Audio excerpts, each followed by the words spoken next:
I always start with this picture. This isn't a picture of me, but it very well could have been me. I was just 6 years old when the first American astronaut launched into space.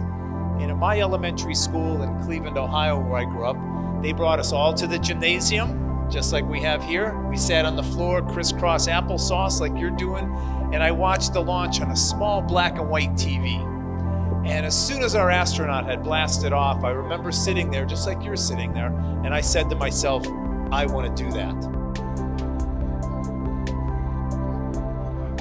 Today at DuVall Elementary, we had an astronaut come to our school, Dr. Don Thomas, who flew on several space flights, over 600 flights around the Earth, came to our school and talked a little bit about what it took to be an astronaut, as well as some of the requirements going into science now, if you are interested in a career in engineering and at NASA as well too.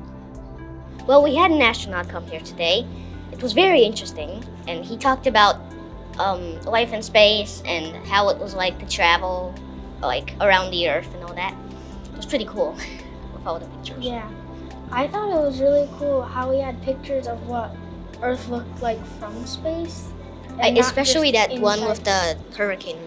Yeah, he had a picture of a hurricane, and it showed you the eye of the hurricane from space. Assemblies like this are important for the kids because there's the opportunity for them to learn about science and engineering. STEAM is a major focus in Dearborn Public Schools as well as in our school, and this gives students the opportunity to learn a little bit more about what it takes in terms of careers, the skills that they would need to become an astronaut, to work in a science or engineering career as well too. So it opens up doors and possibilities for students. I was personally excited for this visit to our school because ever since I was a young kid, I've dreamt of being an astronaut. I pursued a career in science education and was a science teacher for a number of years, as well as a computer teacher before going into administration. So it's a little hobby of mine that I like with science.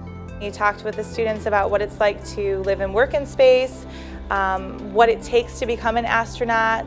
I think the most valuable story was how he really wanted to be an astronaut from the time he was 6, and he applied and didn't get accepted, and so he figured out what he needed to do.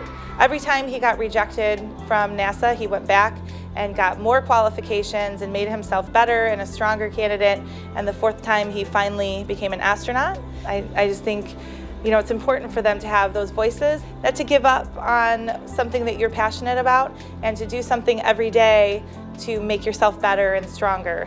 I like all of it, but most of all, I like the pictures from space. He motivated me because he tried and tried, but NASA still wouldn't accept him, and he fulfilled his dream.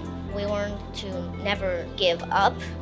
I think this assembly taught our students that science and math are great careers for students to explore. It was a great experience and got them very jazzed about math and science. And I also think it's important to see that, you know, great people like astronauts started out at one time as a 6-year-old wanting to do something, and you know, the kids can start laying the foundation right now to do great things.